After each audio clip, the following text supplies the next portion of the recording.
On Tuesday, October 28th, Jamaica endured one of the most punishing natural disasters in our modern history.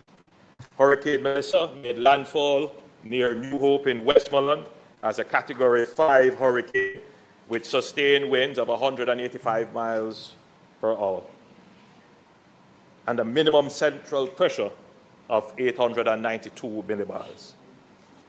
Madam Speaker, experts described Melissa as being at the very edge of what is physically possible in the Atlantic Ocean. A storm powered by record sea temperatures and near perfect atmospheric conditions. Its force was so immense that seismographs hundreds of miles away registered its passage. Melissa is the very first Category 5 hurricane to make a direct hit on Jamaica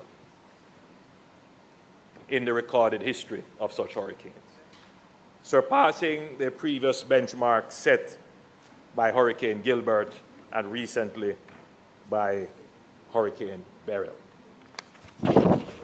Melissa crossed the island with catastrophic winds and torrential rain, inflicting widespread damage, most severely across St. Elizabeth, Westmoreland, Hanover, Manchester, St. James, Trelawney, and St. Anne.